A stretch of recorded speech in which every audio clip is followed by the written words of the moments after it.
Every time you say yes to him, are you quietly saying no to yourself? What if your kindness isn't kindness but conditioning? What if your softness, your flexibility, your silence, the ones you pride yourself on, are actually rehearsals of an old fear, the fear of not being wanted? There's a hidden tax women pay when they prioritize harmony over honesty. It doesn't show up on paper, but it collects in the form of fatigue, quiet resentment, and a growing sense that you're disappearing in your own life. How many times have you smiled when you wanted to scream? How many times have you agreed just to avoid the fallout? Behind the compulsion to please is often a long history of being rewarded for self-erasure, a pat on the head for being the good girl, the peacemaker, the one who didn't make it harder than it already was. And somewhere along the line, many women learned a dangerous lesson, that love is earned through obedience and kept through sacrifice. But obedience is not intimacy, and sacrifice, when it's chronic and one-sided, is not love, it's emotional labor. Women often arrive in midlife with a deep weariness, not just of others' demands, but of their own automatic compliance. There's an invisible choreography many of us learned. Nod, smile, soften your voice, say, "It's okay," when it isn't. We confuse safety with invisibility. We confuse love with appeasement, and we lose ourselves one small compromise at a time. Sigmund Freud once said that unexpressed emotions will never die. They are buried alive and will come forth later in uglier ways. The same could be said of the truth, especially the truths women are taught to swallow, in the name of love, in the name of peace, in the name of staying. But what if the price of pleasing is your authenticity? What if, by saying yes to others, you're consistently betraying the deepest parts of yourself? To understand this cycle, we have to look beneath the surface, into the unconscious roots of our behaviors, into the rewards and punishments that shaped us, and into the deep, often unspoken fear that says, if I stop pleasing, will I still be loved? Let's begin there, at the intersection of fear and desire, where the people-pleaser is born. The people-pleasing woman is not weak. She is in fact highly adaptive. She's learned how to scan a room for tension, how to feel what others need before they speak it, how to de-escalate conflict with a smile, how to make herself easy to love by becoming easy to ignore. But behind that adaptability often lies a deep psychological wound, one that doesn't scream, but whispers. If I stop giving, I'll stop being needed. If I stop accommodating, I'll stop being loved. This isn't about being too nice. It's about being conditioned. Let's begin with the fear of rejection. For many women, the instinct to please was shaped early, often in families where love felt conditional. You were a good girl when you didn't cry too much, when you helped, when you didn't cause trouble. Perhaps you had to walk on eggshells around a volatile parent, or become emotionally attuned to a caregiver's mood to avoid punishment or abandonment. That's not personality, that's survival. In behavioral terms, B.F. Skinner would call this negative reinforcement, a behavior learned to avoid discomfort. You learn that staying agreeable minimizes conflict. You learn that self-sacrifice brings temporary approval, so your nervous system begins to equate being good with being safe. Over time, this becomes automatic, not because you want to please, but because you fear the cost of not doing so. Now let's bring in Freud's pleasure principle, the idea that human beings are motivated to seek pleasure and avoid pain. On the surface, pleasing others seems pleasurable. You get validation, you avoid arguments, you maintain connection. But what's often missed is the unconscious pain underneath, the pain of suppressing your real desires, the pain of chronic self-editing, the pain of never feeling fully seen. This leads us to subconscious motivations. What you call being nice might actually be a deeply embedded script you're following, and one that says, don't upset him, don't ask for too much, don't take up space. These beliefs don't start in adulthood. They're inherited from a time when you were too young to protest and too dependent to leave. You became agreeable because it was safer than being authentic, and over time, you forgot that it was a mask. Freud might interpret this pattern as the repetition compulsion, the unconscious drive to recreate early relational dynamics, hoping to master them. You seek approval from emotionally unavailable men because deep down, you're trying to win the love you didn't receive as a child. You people please not because you don't know how to say no, but because some part of you still believes love is something you must earn. This is not about blame. It's about awareness. Because until you name the pattern owns you. Until you see that your need to be liked was once your emotional currency, you'll keep spending it, even when it leaves you bankrupt. Freud would say that the unconscious is not a dark, chaotic place. It's a place of learned logic, a place where childhood rules still govern adult decisions, where your present is being shaped by a past you haven't questioned. So let me ask you this. Are you still waiting for love from someone who only gives you intermittent reinforcement? Are you confusing approval with connection and control with safety? The woman who pleases is often praised for her sweetness, but misunderstood in her suffering. Because behind every yes she gives, there may be a silent no buried in her chest, and the longer she lives in that contradiction, the more distant she becomes from her true self. But awareness is power, and power begins with noticing the cost. Let's now look at how this dynamic, this emotional trade-off, reshapes the very structure of our relationships.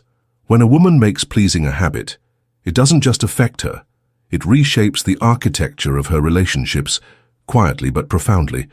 What begins as compromise becomes identity. What starts as care becomes emotional servitude. At first, saying yes to his needs, his preferences, his moods may feel like generosity. But over time, if your yes is automatic and unreciprocated, it ceases to be an act of love. It becomes a symptom of self-abandonment. And no relationship built on that foundation can thrive without eventually cracking. The first fracture? Loss of authenticity.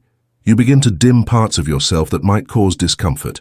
You agree with things you don't believe. You keep quiet in moments that require courage. Not because you're dishonest, but because you've learned, consciously or not, that being fully yourself could mean being alone. And so, piece by piece, you edit yourself, until even you can't quite remember what you like, what you need, what you truly believe. You become easy to be with, but difficult to really know. And when you lose contact with your own inner truth, connection with others becomes hollow. Because how can someone love the real you if the real you is never allowed to show up? From there, an imbalance begins to grow. People-pleasing always creates a power differential, not because the other person is inherently controlling, but because your over-accommodation makes space for it. When one partner consistently gives more, tolerates more, forgives more, bends more, a subtle hierarchy is formed. One becomes entitled, the other becomes exhausted. This isn't always malicious. In many cases, the partner becomes accustomed to being centered, to having their needs met first, their moods managed, their mistakes forgiven. And the pleaser, she becomes the manager of the emotional ecosystem, silently tending, constantly adjusting, keeping the temperature just right so no one storms out. But this emotional labor isn't sustainable, and the woman who suppresses her needs for too long eventually reaches a quiet breaking point. It often doesn't explode, it erodes. Through resentment. Resentment is the emotional residue of self-betrayal. It builds slowly like sediment. Every time you swallow your truth, every time you prioritize his comfort over your boundaries, a small layer settles. At first you justify it. He's under stress. It's not worth the argument. I'm just being supportive. But over months or years the weight grows heavier. And here's the cruel irony. The more you please, the more invisible you feel. And the more invisible you feel, the angrier you become. But because direct expression was never encouraged or safe, that anger has nowhere to go. So it leaks out, in sarcasm, in withdrawal, in quiet bitterness. And suddenly, the very harmony you worked so hard to protect is poisoned by the very pattern you couldn't interrupt. This is where Freud's symbolic voice returns. He would say, when a woman suppresses her instincts long enough, they turn against her. The unconscious does not stay silent. It erupts. In depression, in anxiety, in psychosomatic symptoms. It is the body's rebellion against emotional dishonesty. You cannot please your way into peace. You cannot love someone into loving you differently, especially when you've taught them that your silence is consent. So here we stand, in the emotional ruins of people-pleasing, where connection becomes control and intimacy becomes obligation. But awareness again opens a door, because if these patterns were learned, they can be unlearned, and that's where we go next. Let's explore strategies to break the cycle. You don't have to keep being the woman who says yes with her mouth while her heart quietly screams no. Patterns learned in pain can be unlearned in awareness. And while the drive to please may have once been a tool for survival, it no longer serves the woman you're becoming. To break this cycle, you don't need to become harder. You need to become clearer. The first step is self-awareness. This isn't a vague idea, it's a practice. Begin by noticing your triggers. When do you feel the urge to please? Is it when someone frowns? When you sense distance, when you fear rejection or disappointment? Ask yourself, what am I trying to avoid in this moment? Whose feelings am I protecting, and at what cost? Many women experience what Harriet Lerner called emotional perfectionism, the compulsion to manage everyone's comfort, even at the expense of their own. But comfort is not connection, and peace that requires your silence is not peace, it's suppression. So the work begins here, in the pause between impulse and response, in that breath where you remember, I am allowed to take up space. The second strategy is learning how to set boundaries without guilt. This is the muscle that most people pleasers haven't exercised, not because they're weak, but because they were punished, subtly or directly, for trying. A boundary is not a wall. It is a bridge, one that allows for authentic connection without self-erasure. Saying I'm not available for that is not cruelty, it's clarity. Saying that doesn't work for me is not selfishness, it's self-respect. And yes, at first it may feel terrifying, especially if your identity has been fused with being agreeable. But guilt is not a sign that you're doing something wrong. It's a signal that you're doing something different. As Freud might say, guilt often arises not from immorality, but from disobedience to internalized authority. In this case, the authority is the old voice that told you, good girls don't make waves, don't upset him, don't walk away. But good has cost you too much. And the woman you're becoming doesn't want to be good. She wants to be honest. Which brings us to reframing your beliefs. Many women carry silent, inherited mantras. If I stop giving, I'll be abandoned. If I speak up, I'll be punished. If I say no, I'll lose love. These beliefs are not facts. They're conclusions drawn from early environments where love and approval were conditional. But those conditions are no longer true. You are no longer that child. And love, real love, cannot be sustained by performance. So begin the slow, deliberate work of rewiring your narrative. Start small. Refuse a request without over-explaining. Sit with the discomfort of disappointing someone. Let the silence stretch. And watch what happens, not in them, but in you. Because every time you say no with conviction, your nervous system learns something revolutionary. I can survive disapproval. I can survive not being liked. And I am still whole. This is what Freud might call liberation through the ego, the ability to choose rather than react, to act from awareness rather than old wounds. It's not about becoming ruthless. It's about becoming real. And the more real you are, the more your relationships must adjust. Some may fall away. Others may deepen, but all will reflect the truth more honestly, because you're no longer performing, you're living. Now let's go deeper into what happens when you stop living for others and start embracing authenticity. Authenticity is not a personality trait, it's a reclamation. It is the process of returning to the truth of who you are, beneath the roles you've played and the performances you've rehearsed. For the woman who has spent decades managing others' emotions, keeping the peace, earning her place through giving, authenticity feels both liberating and terrifying. Because if you stop pleasing, who will you be? And yet, somewhere within you, there's a quiet voice that says, I want to stop apologizing for existing. I want to stop shrinking to fit his comfort. I want to feel whole, even when I'm alone. That is the voice of your self-validating mind, the part of you that no longer needs external applause to feel worthy. For women shaped by conditional love, this is the hardest shift. When your worth was tethered to being useful, attractive, agreeable, it takes time to believe you are valuable simply because you exist. But this is where healing begins. When you stop asking, does he still love me? And start asking, do I still recognize myself? The people pleaser looks outward. The authentic woman looks inward. And the moment you begin trusting your own emotions, honoring your limits, and listening to your intuition without needing permission, that's the moment your power returns. Healthy relationships are not built on sacrifice. They are built on resonance. They grow in the space where two people can bring their full selves to the table, unedited, imperfect, alive. When you stop molding yourself to keep someone's affection, you begin to discover who truly sees you. Freud might suggest that the authentic self is not discovered, but constructed, through acts of courage, boundary setting, and emotional truth-telling. And every time you choose honesty over harmony, you reinforce that construction. But authenticity is not just about saying what you feel, it's also about knowing what you need. For many women, this is unfamiliar terrain. When you've lived in reaction to others for so long, your own desires can feel blurry, even dangerous. But they are not. They are your compass. Begin asking, what do I enjoy when no one is watching? What do I believe when no one's correcting me? What do I need that I've never given myself permission to want? These are not selfish questions. They are sacred. Because when a woman starts listening to herself, the world around her shifts. Suddenly, the man who only responds to silence begins to feel distant.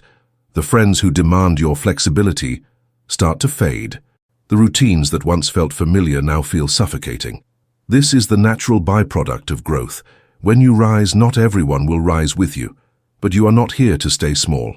You are here to live in integrity, where your inner truth and outer life begin to match. And yes, there will be grief. You will grieve the years you spent apologizing. You will grieve the love you didn't receive because you were too busy earning it. You will grieve the versions of yourself that smiled through the pain. But on the other side of that grief is clarity, because the woman who no longer performs is the woman who finally begins to live. She no longer asks for instructions. She no longer negotiates with guilt. She no longer abandons herself to keep someone else comfortable. She belongs to herself now. And from that belonging, she builds a life where love is mutual, where solitude is sacred, and where peace is not the absence of conflict, but the presence of self. This is emotional maturity. This is psychological freedom. This is what happens when pleasing ends and living begins. Let's close with Chapter 6, Reclaiming Your Power. There is a quiet moment, after the performance ends, after the people-pleasing collapses under its own weight, when a woman looks in the mirror and realizes, I have nothing left to prove. I am done earning what should be freely given. That moment is not weakness. It is awakening. To reclaim your power is not to become louder, meaner, or more aggressive. It is to become more honest. It is to stop negotiating your dignity for scraps of affection. It is to recognize that every time you abandoned yourself to be chosen by someone else, you reinforced the belief that you weren't enough on your own, but you are. Power is not the ability to dominate others. It is the ability to stop betraying yourself. It begins in small radical acts, declining the invitation you don't want to accept, saying, I need space, instead of forcing yourself to fix everything, letting someone be disappointed in you without rushing to explain. These aren't selfish behaviors. They are signs that your nervous system is finally learning the difference between discomfort and danger. Because here's the truth, many women confuse guilt with guidance. You feel guilt the moment you say no, not because you've done something wrong, but because for decades you were praised for disappearing.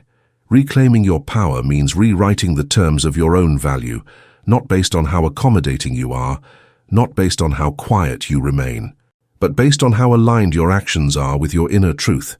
As Freud might interpret, this is the return of the ego to its rightful place, no longer hijacked by the need for approval, no longer subdued by the fear of rejection. The self becomes integrated, not fragmented. The woman no longer needs to perform in order to feel secure. Her presence, her words, her boundaries, they now emerge from a center that is stable and sovereign. When you stop trying to be loved and start trying to be whole, something beautiful happens. You attract respect instead of convenience. You attract reciprocity instead of obligation. And even when love doesn't come in the shape you hoped for, you remain steady because you are no longer depending on someone else to reflect your worth. You know who you are now. Reclaiming your power also means recognizing this. Some people won't like the new you. They liked the version who stayed silent, who always said yes, who didn't challenge their comfort. And when you shift, they might call you difficult, distant, dramatic. But you are not difficult. You just stopped settling for less. The more rooted you become in your own truth, the more you see how many of your past relationships weren't built on love. They were built on your emotional labor. And now, you choose differently. You choose peace that doesn't require your silence. You choose partnership that doesn't require your erasure. You choose love that honors your fullness, not just your utility.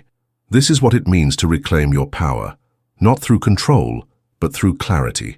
You are no longer a woman who bends to stay chosen. You are a woman who chooses herself every time, every day, without apology. So let's close here together, not in a grand declaration, but in an invitation.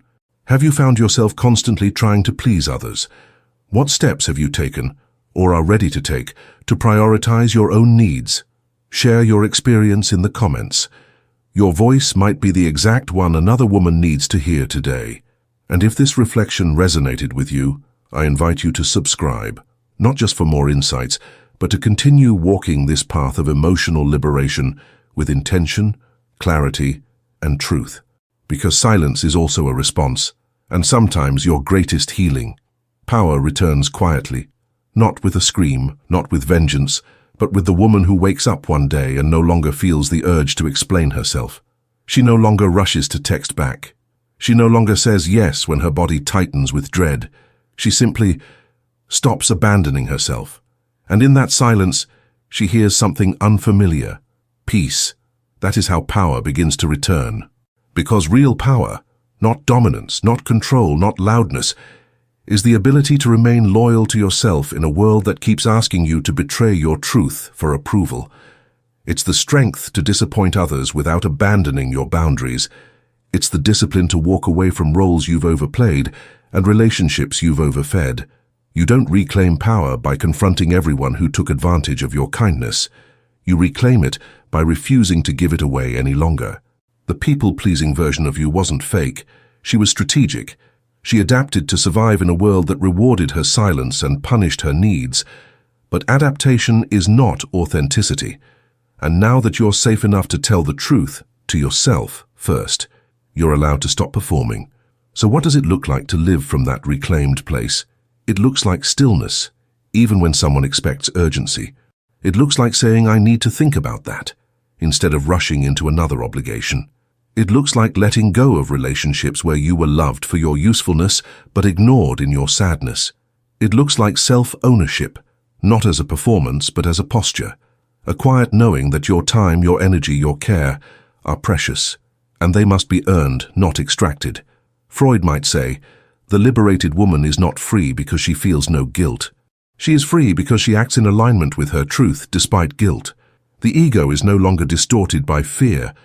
It is in service of the whole self, assertive, conscious, awake. And from that place, love begins to feel different. Love no longer means performance. It no longer means compromise without reciprocity. It no longer means keeping yourself small to fit into someone else's idea of who you should be. Love begins to mean recognition of your wholeness, your strength, your humanity. Because the truth is, the woman who pleases cannot truly receive love.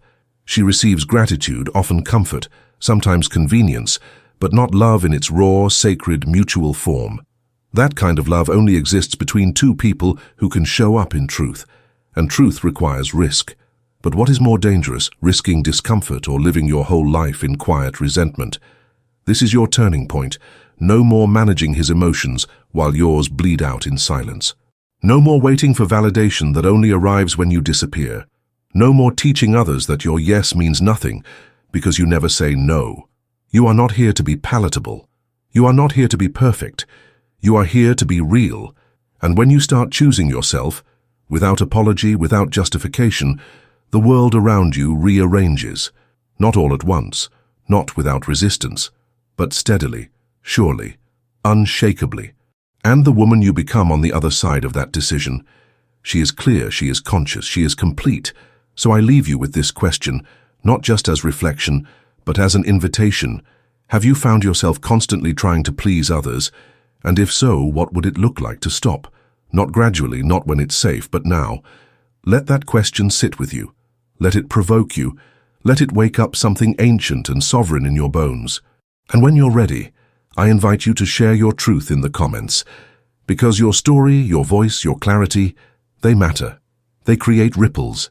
And don't forget to subscribe if you want to keep unraveling these patterns with the science of behavior and the depth of emotional insight that every woman deserves.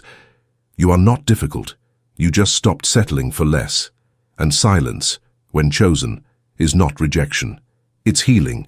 Until next time, stay awake, stay anchored, stay with yourself.